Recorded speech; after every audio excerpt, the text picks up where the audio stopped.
Hi guys, welcome to my channel. This is Naomi and you're watching Naomi's Weblog. Today I just wanted to talk about some of these things that are just so interesting, and I feel like I haven't been to other countries, but I am convinced that it happens in other countries too, like in our continent. It's just so interesting. This is just unique. Like, I'll tell you, it's only in Africa where you can have an argument where you're actually not allowed to talk. Especially if you're arguing with your parent or a relative that is older than you, you will be having an argument. They will be the ones who engage you in this argument. They will bring it up and they will literally ask you a question. Be like, Sasa, you did this and that, you did that, you did that, is that right? The minute they will cut you off. You're not allowed to talk. The minute you try to talk or you actually insist on talking after they cut you off, after they ask you a question, it absolutely automatically turns into disrespect. Have you ever had a conversation with someone? Maybe it could be like weeks ago or months ago, and that conversation ended fine, or at least it did end fine in your mind, and then weeks later unasikia rumors ukaigwa moshene ati Jerry is so disrespectful, Naomi is disrespectful, she insulted me, she did this and that, I cannot talk to her because I cannot take this coming from a child. Literally expressing an opinion that is contrary to what a parent believes is not allowed. It's not allowed. Ati, you don't need to go looking for these arguments. Sio unaenda kutafuta. Tio la sharia. They will bring them to you. They will actually start an argument with you where you're not allowed to get a single word through. And then at the end of the day, it's concluded that they won because you actually never really got to talk.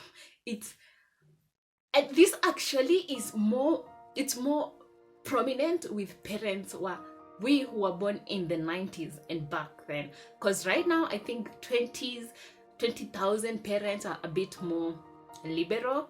They will probably, I don't know, if you're born in the 2000s, you can tell us if your parents allow you to argue, not to argue, to actually express an opinion that is contrary to what they believe. Because for us, it does not happen. It does not. Number 2, nice outfits are for special occasions. Kana Sunday best. Especially as a child, when you got those nice new clothes for Christmas, the around Christmas period was the most trying period ever. Patience, you have to exercise patience on a whole new level. Like from date 20 all the way 24, 25, that was the hardest time because you're excited about this new thing that you absolutely are not allowed to wear until it's Christmas. Just any other day, you're not allowed to wear nice clothes. Especially as a child, if you're just going to stay around the house, it's like nice clothes are for when you're going out, when you're having visitors. Kanane Sunday, if you're going to church, that is when you're allowed to wear nice clothes. And it's weird because even right now in the house, sometimes I'll have moments where I just feel like dressing up, and then when I dress up and I go to the sitting room, everybody is like, leo naenda wapi, hey, what's happening today? Like, it's just not normal to wear nice clothes if you're staying in the house. Number 3, now you will not understand this. If you did not grow up in the shags, you probably won't understand this. But for those of us that did, remember how in shags you had your jiko firewood and then you had a meko or a gas cooker? Yeah, right. That meko was not allowed to be used unless there's a visitor and you need to make tea real quick. It's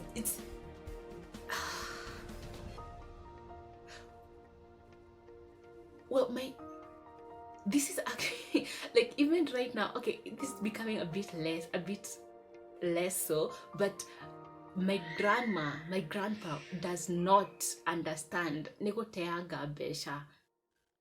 Ati you just woke up for some reason ukasikia ati unaenda kupika chai na unaenda kutumia meko. You're sick. you do not know the value of money. You are wasting money. Like, why do we have it if we cannot use it? I understand, yes, I'm not going to use a gas cooker or a meko to boil githeri or something, but it's there to be used. But you're not allowed to use it unless there's a visitor or there's an emergency and something needs to cook really fast. That's the one and the only time that you are allowed to use that meko. Number 4, idoshiageni. Do you guys have idoshiageni in your homes? Like utensils specifically meant for visitors. Like you have that, the best cutlery out there, the best plates, the best everything, but you will never ever use them until you have visitors in the house. Like mtakuwa mnatumia vikombe zimebit. Alafu, which also like brings me to the other point. We don't throw things out. We don't throw things out. There's that one mwiko in your kitchen and you know it. Imevunjika, it looks like a chopstick, but you still use it. It's still in that house because throwing things that are no longer as functional as they're supposed to be is not a concept.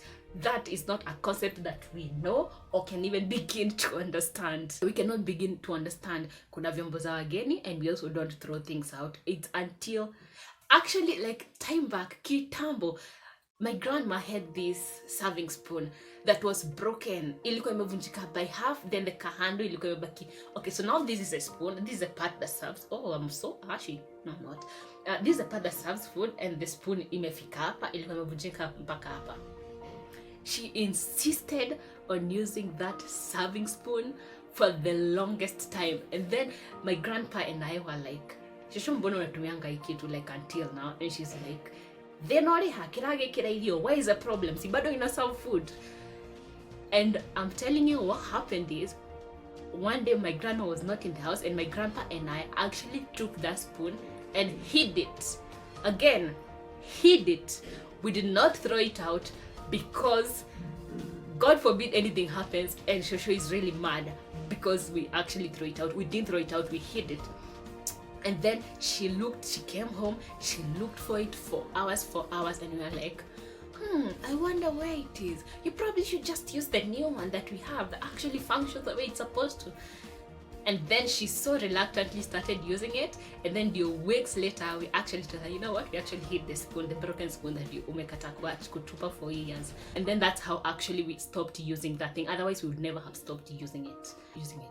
Number 5, especially in shags, nani alisema every time you eat lazima ukunywe chai. You drink tea for breakfast, you drink tea for lunch, you drink tea at 4, you drink tea for supper. Like,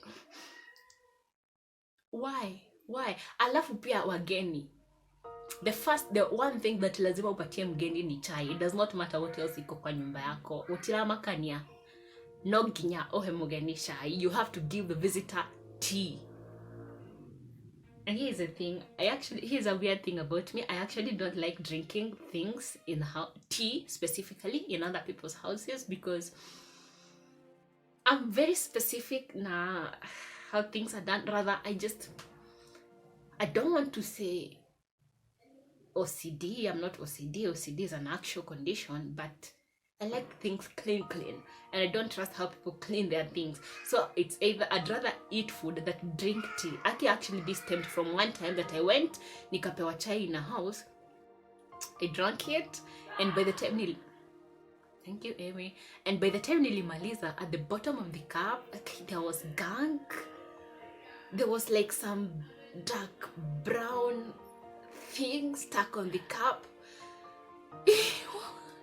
It was so disturbing. So I'd rather drink water. Like I can see through the cup. You know what is in there. Like I can assess the situation. Anyway, point was, you only serve tea in the house. The last one is, at this point, we should stop even talking about this. We should stop contesting this because it's forever going to happen. Wakati your mom is seated right next to the remote but calls you from the corner of the house, from outside the house even, to come past the remote. Parents, is it very hard to pick it up?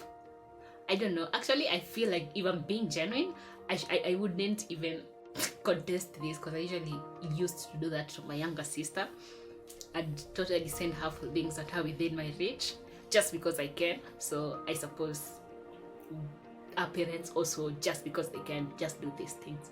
Anyways, that's all I have for this video, you guys. If there's anything that I have left out, I'm sure there are things that I've left out, let me know in the comment section. And also, if you're not Kenyan, I'd like to know if this happens in your country, wherever that is from. Other than that, thank you so much for watching this video. If you're not subscribed, I'm seeing all of you guys that are watching my content and you're not subscribed. If you're not subscribed and you like what you see, click that subscribe button, and also don't forget to hit the notification bell so that you don't miss new videos whenever I post them.